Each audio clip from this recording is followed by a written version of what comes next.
Hold it up, come down forward.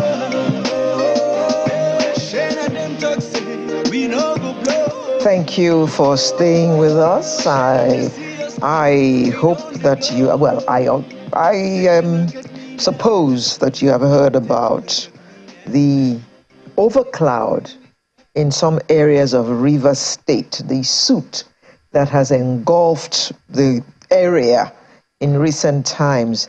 And if you recall, the governor went out at one time to try and look for the source of it, and actually ended up destroying a lot of illegal refineries, which we hear are a source of the soot, which is causing some health concerns. Certainly. In that area as well, you know. So we're being joined this morning by Dr. Eugene Abels, Executive Director, the Extra Step Initiative, and he's joining us from our studio in Abuja. Good morning, Dr. Abels. Good morning, and thank you for having me. I'm not a doctor. You are not a doctor? Yet. No. Mr. Eugene Abels, then. But we do expect to be joined by a doctor, Dr. B.A. Briggs, who's public health physician and environmental advocate, and he will be joining us shortly. So, Mr. Abels,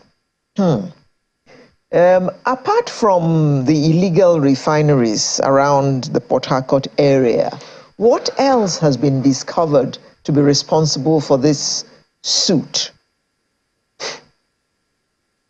Yeah, first of all, soot, it's...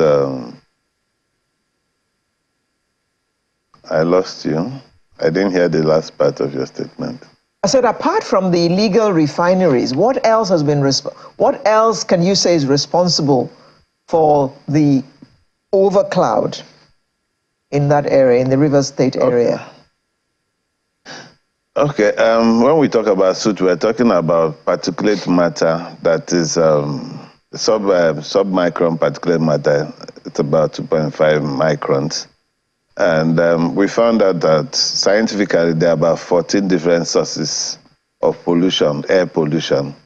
But we've emphasized on soot because this particular matter, this particular pollution is caused by the activities of non-state actors who are refining illegal stolen crude. So that constitutes about 70 or 80% of it. The next level of pollution comes from bitumen plants, and we really don't have many. A couple of them are there. The last time, one of them was shut down while the commissioner was trying to install, activate air pollution monitors. He was sacked at the press conference. So basically, the bulk of the problem we have is originated by the activities of illegal artisanal refiners of illegally stolen crude. This has been happening for some years now, maybe about, 6-7 years? Is it getting better? We first noticed it in 2016, and initially we thought it was because the cleaners were not doing the houses properly. A lot of house helps lost their jobs. It was later when everybody started complaining, we had confronted the government, and by 20, they promised to set up a task force. They were going to deal with it. By 2018, we had no option but to hit the streets. And the media came, and they were quite helpful, all the radio stations and media houses in Port Harcourt, and young people. In short, everybody was concerned, young, old. Politicians tried to deride what we're doing. The APC said that we're trying to embarrass the president. The PDP said that we're trying to demarket Rivers State. But today we've been vindicated when we see Wike running around production sites trying to sort out the state. But today the problem has gone down because a lot of people do not know that, a lot of people acknowledge that the soot there's a less soot over the clouds in Port Harcourt. But they don't know it's because the the artisanal refiners do not have access to crude anymore. Today, a lot of the crude is currently being badged because the operators were losing almost 80 to 90% of what they were producing. If you remember correctly, a couple of months back, NNPC reported that total oil production dropped from 1.9 million barrels to about 900,000 barrels. Today, it's gone up to 1.4 million because they are badging their crude products. I think that has contributed a lot to it, and that also proves the fact that because that the bulk of the pollution we're getting concerning Soot comes from the activity of illegal artisanal refiners. What kind of health hazards have you noticed in the course of your work? When we got involved in it, we decided to pursue it to its. We decided to pursue it beyond just advocacy. We had to study what constitutes the particulate matter and its risks. We found that it contained mercury. 10 years ago in Rivers State, you hardly knew people who had cancer. Today in Rivers State, you know at least one person who has died, who has succumbed to cancer.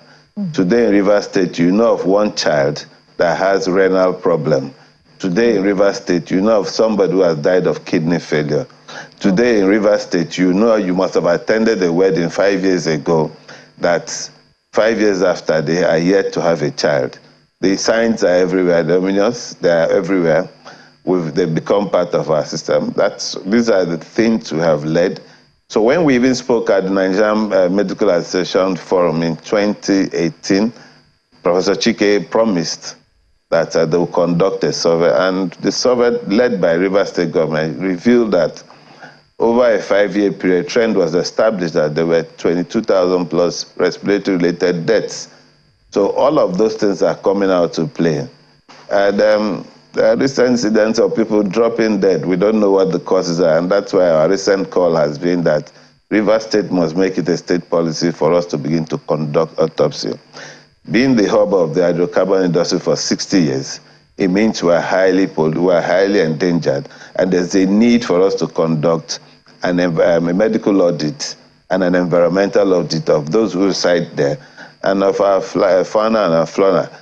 And we're also saying that the UNEP report, which was established in 2011, for which HYPREV was created, to us at the Extra Step Initiative is obsolete because where they are located, border, for instance, it's one of the major action points for artisanal refining.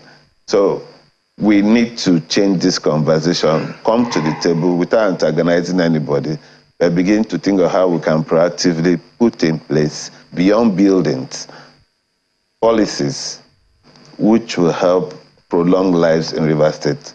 And autopsies will define the direction where these things are coming from. Mr. Rebels, would you say that it's, this Soot Menace is only produced from the activities of illegal miners, as you mentioned, or there are some other sources that people may be unaware of? There are 14 other sources of air pollution. Okay, go ahead, please. There are 14 sources of air pollution, and even more. You know, there's gas flaring, the combustion, carbon monoxide from vehicles, the pollution coming from bitumen plants, and so on. But the bulk of what we have suffered in Rivers, 80% of it is caused by the activities of artisanal mining, refining of crude oil. I make bold to say that because now that crude oil is no longer available in the pipelines, Port Harcourt, the air in Port Harcourt, the sky has become clearer. There's less soot. Even though if you go and check the air quality index, you find that the air is still considered to be hazardous to those who live there. So we make bold to, we believe and we know based on scientific research, you go to our website, you see research. In our petition to the UN, we didn't just write, and the World Health Organization, we didn't just write a petition.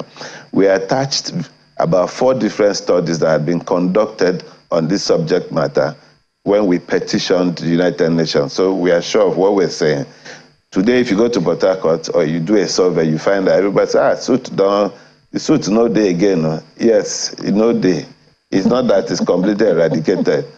Because of the pipeline vigilance surveillance that's been initiated by the NNPC, where we saw, like in Delta State, several illegal connections to them. And currently, a lot of crude oil is no longer being pumped into the pipeline. They are ferried by barge to the export terminals in Brass and Bonny. Would you then say that since the IOCs knew that they could do this, that it's something they should have done, consequently, the Soot shouldn't have been at such a level to the end that, as you said, a number of people have died from it. Some people are having terminal diseases now as a result of that. Is there any way you would say there are some things that the IOCs should have been compelled to do, which they didn't do, and consequently the Soot Menace that happened? I tend to, we at the Extra Step Initiative, we tend to deviate from that popular conversation where we tend to blame the IOCs. The IOCs are investors. Yes, we know that in terms of social corporate responsibility, there are things they're supposed to do. But we're in your kitchen. Primary responsibility resides with you, government. Yes, we know that environment is a federal inspired thing. Don't forget that it's a joint venture. And the NNPC, now limited, owns 60% of it. The Nigerian government is the regulator. Nigerian government is the enforcer. The laws in nature are all federal in nature. So a foreigner who has come to invest your country should not dictate what you should do. Yes, you should tell them what to do. When you create policies, then you ensure that you enforce those policies.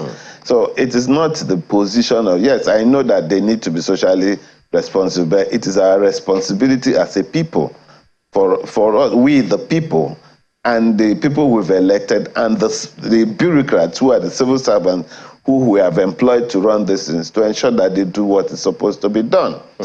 Yes, the state governments will hide behind they will say, yes, the laws for environment are federal in nature.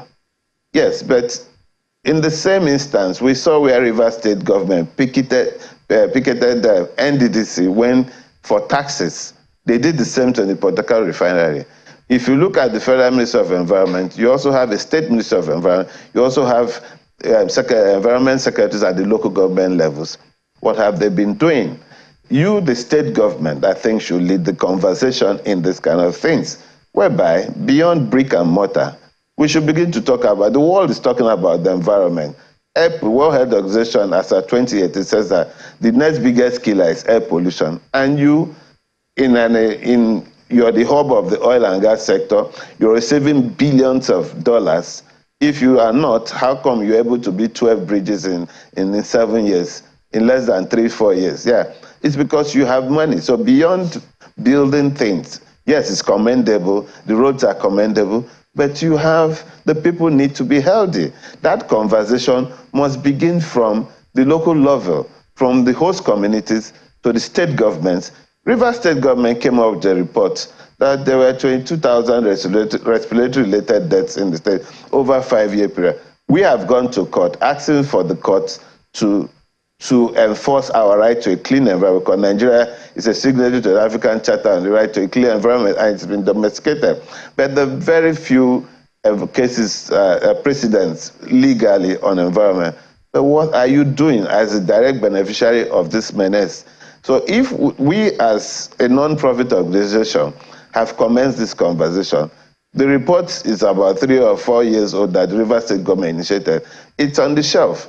We should expect that they should have started some deliberate actions on how to do these things. Well, there are agencies like the NDDC which can be approached. Yeah. Environment is part of the conversation. We'll definitely get to... Let's not depend on... My apologies. We'll get to the solutions and recommendations and all, but to speak to the question and your response to it, you said now the IOCs barge the crude as opposed to passing it through the pipelines and all.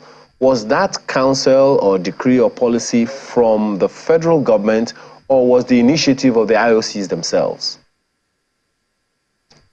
It's from the major. It's from NM. I think the policy came from NMPC. Okay, so essentially you're saying at the end of the day, in all of these, the IOCs themselves are completely exonerated. Is that what you're saying? You're supposed to. I'm not saying they're completely exonerated, because they come up with policies, and they do things that will enable them make profit in a responsible way, considering what had transpired in Ogoni that led to the death of I asked that question, Mr. Abels. Just my apologies. I asked that question because, I mean, if I'm in business and I see that I'm losing almost 50% of what I should be getting from the business that I invested in, I'll be very, very concerned. And going by the words of the NNPCL GMD, he said this conversation didn't start 10, 20 years ago. It started more than 30 years ago. So it's something that the IOCs have been enduring for more than 30 years, according to the GMD of NNPC, and they didn't say anything. So it would mean then that one way or the other, they probably knew as well that these illegal refineries were there and the Soot Menace was arising. They are also vulnerable to it because they have to breathe the same air as everyone else, and they kept quiet. That's the reason I'm asking. I'm not saying that they're not in business, it's our kitchen and all of that. All of that is understood. But then you also talked about social responsibility.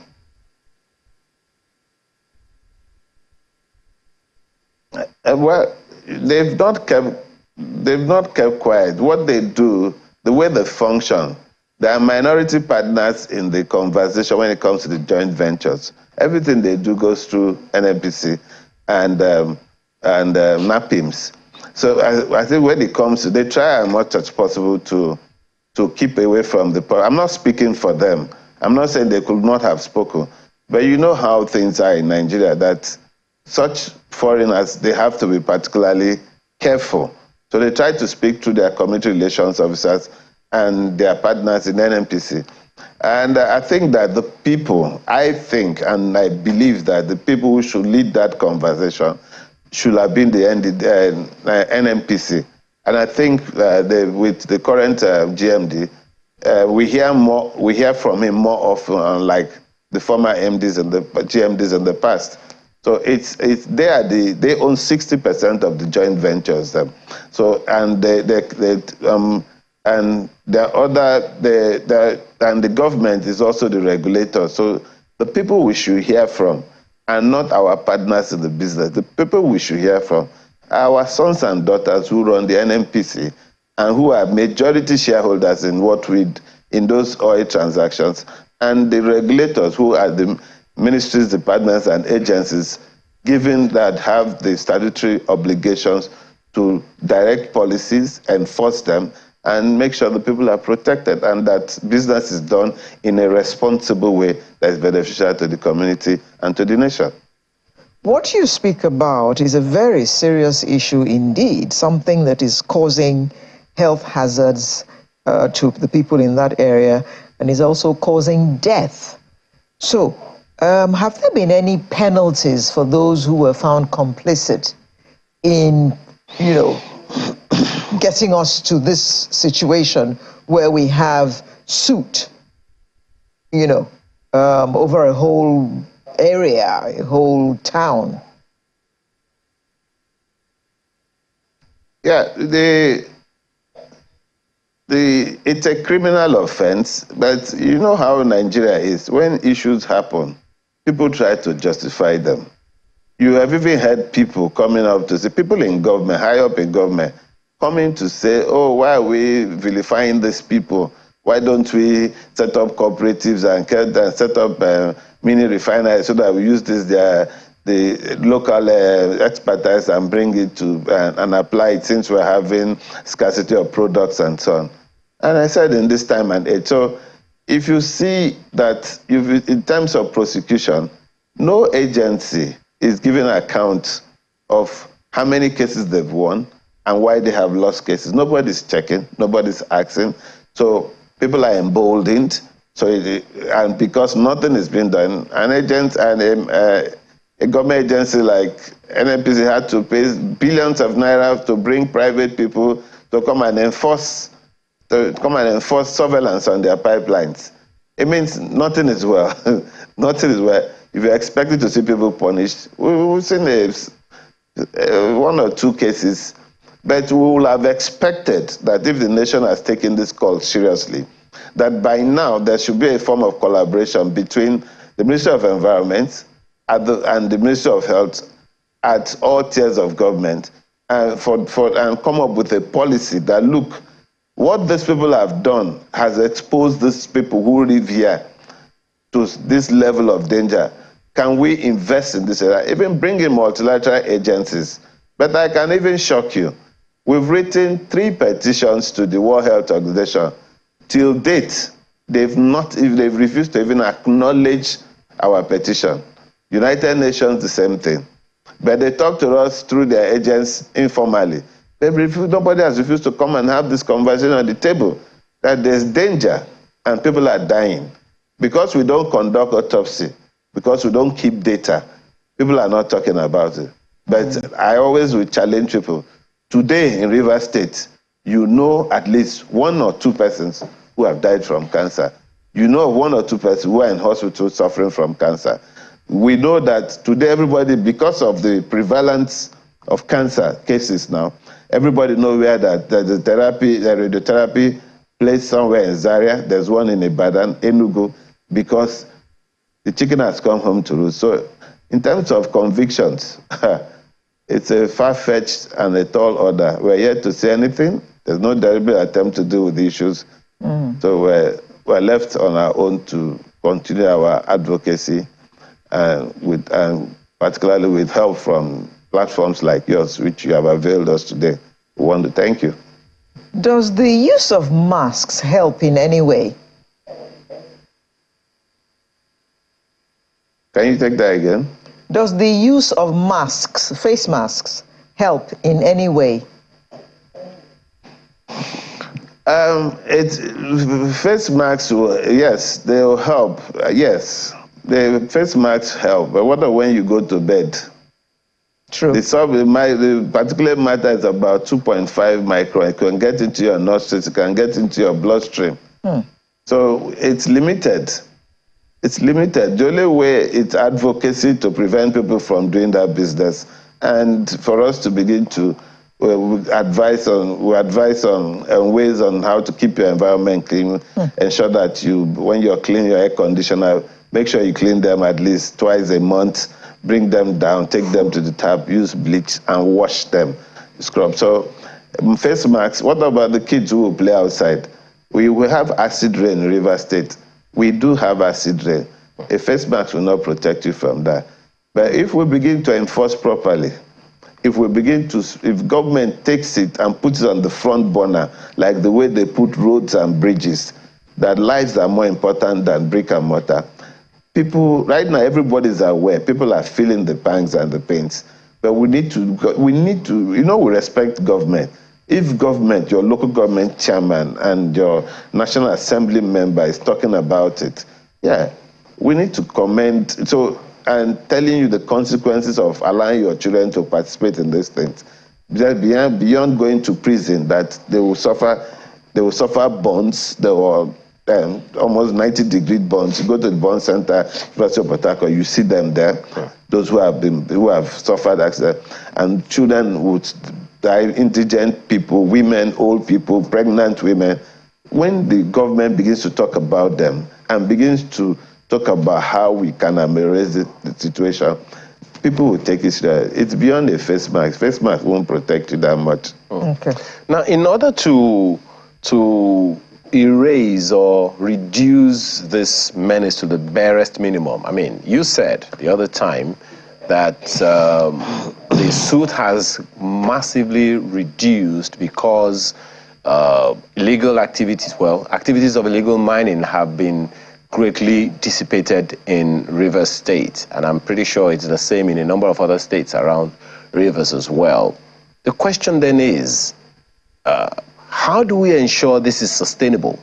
because it's not the first time the River State governor, for instance, will go around from place to place, disrupting the activities of illegal miners in various communities, you know, in River State, Port Harcourt, and the rest of them, you know, all over the place like that. So what are the things that you think need to be done to sustainably ensure that this menace of illegal refining does not come back again after this government, because it will seem that that's the kind of thing that happens, in terms of providing sustainable employment or engagement, profitable engagement for the people who are involved in these illegal and hazardous activities? Thank you very much. You've mentioned a very important thing. If the people had jobs, they probably would not go and endanger their life. It's quite a dangerous business to do, trying to refine crude oil. And I'm an ambassador to the Bond Center in the University of Port Harcourt. You see a lot of young people, different ages, women, men, girls, who suffer from this thing. But the politicians whom we've employed have refused to have the conversation of employment. Whenever you talk to the average politician, or whenever they come on this campaign season, they're all talking about brick and mortar. They think that the brick and mortar will cover the negative statistics that the Nigerian Bureau of Statistics is showing us concerning employment and underemployment when it comes to very liquid states like River State. If the people had jobs, they would not go into that business. So this forum, we need to deal with employment. The governor has done his bit to the best of their ability. We need to go to the next, so that next government coming in must deal with the issues of employment.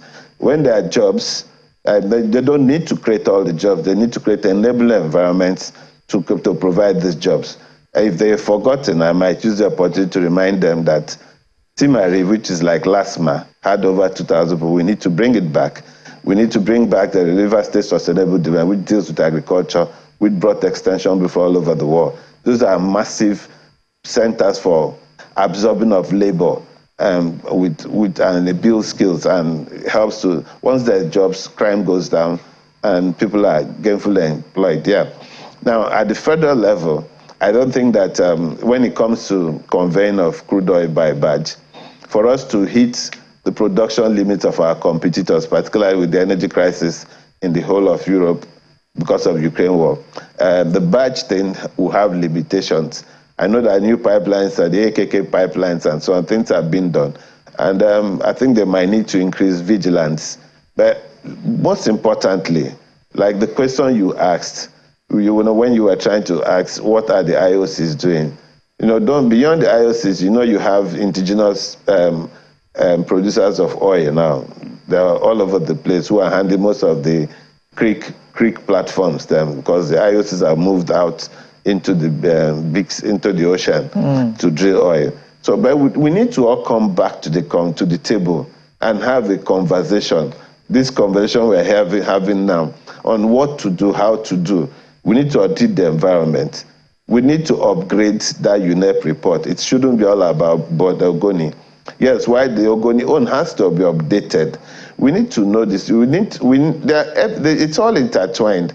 And in this thing, the state, the Constitutional Assembly and local government, the state assembly and the National Assembly must all come together. We need to empower NOSDRA, the enforcers, to ensure that the bill that the president refused to sign concerning those regulators of the environment, we need to sign those bills so that they will become more empowered to enforce this, to enforce compliance from the IOCs, the other indigenous operators. I was gonna ask a question. NMPC. I was gonna ask a question around that enforcement. Just a second, just so you can answer it all together. I was gonna ask a question around that enforcement. When I was growing up, and I'm pretty sure it was the same experience you had, environmental officers resided in the local government areas, and they did a yeoman's job, ensuring that people in the various communities complied with basic environmental rules and laws of the communities and of the state. How significant do you see that being for environmental officers at the local government level environmental officers or environmental security, if I can use that term, at the state level in collaboration with the IOC's, SHE program that you also mentioned the other time. What's the primary responsibility of especially the local government, environmental officers at the local government level? And in what way do you think we can strengthen them to ensure that the local government, where these things happen, they don't happen again? Now, you are obviously referring to sanitation officers, even though they have environmental officers, and I like their uniforms are very lovely. Yes, but now what can they do? They can act as whistleblowers. They can act as whistleblowers, while the state environmental officers, the state working with the Ministry of Environment and the Federal Ministry of Environment, which has state representatives and agencies that can come in to, when they whistleblow, they come with the security operatives to deal with these issues. Then there's another part which we need to deal with, which is we need to begin to give signatures to our crude oil. You know that the world frowns at minerals that are taken from conflict zones. For instance, blood diamonds. Yeah. So, but the people who have capacity to test and provide results concerning when when they're apprehended is DPRO. I know they've been, their nomenclature has changed, but they were not designed to deal with non-state actors. So they need to be expanded. There has to be an expansion for testing that any crude that is stolen, that is seized, when they see it, when the whistle is because these things are not hidden, you can't hide the flames. When they blow the whistle at local level, the state and the federal people come in. When the product is, instead of setting fire to it, they immediately take a sample and run, and they immediately, the signature from that sample will tell you exactly where it was taken from. And with that, you automatically, NOSDRA and her sister agency immediately know that there's a potential spill in that place. So they begin to provide for it. So we need to go, those in government, the elected and the bureaucracy, we need to come, and IOCs, everybody, we need to come together and come up with a policy. And the policy is standard operating procedure. Policies are in place, but we can modify them, then create effective SOPs that can enable us act immediately and on time. So for instance, Channels announces weather reports. For years, we've been begging the state government, why don't we set up air quality monitoring centers? They're cheap, they're less than $200. So that there are 24 radio stations in Rivers State, so that every morning as they're announcing the weather reports, they tell you what's the air quality index for the area. That children, if you're pregnant, if you're a child, please do not go. If you're going to wear a face mask, because the air is polluted and hazardous to you. Those who have asthma and so on can be widely advised. The radio stations, like what Channels is doing commendably at X3M, what people are doing for us today now, is highly commendable. It's free and it's non-profit. You're using your time and resources to enable us to prolong lives in Rivers State. Once again, I would like to say thank you. So nothing will happen if we're not deliberate about it. And this deliberate nature of thing means that we need to take governance to back the way it used to be before CNN came, before Channels came. Now, the addition of CNN and Channels means that technology has come, things are a bit easier for us, supposedly easier for us. We can learn from mistakes of other people and generate homegrown solutions. So it's not rocket science. We the people must compel action from those we've employed, either as elected people or as civil servants, to make this thing happen. If not, people will continue to die. I think that's a good place to anchor it for today. Thank you very much for coming to enlighten us about this hazard in Rivers State. Mr. Eugene Abels, Executive Director, the Extra Step Initiative. He joined us from our studio in Abuja. Thank you very much, Mr. Abels, and good luck in what you're doing. Unfortunately, we weren't able to have Dr. Briggs. Hopefully some other time we'll be able to engage him.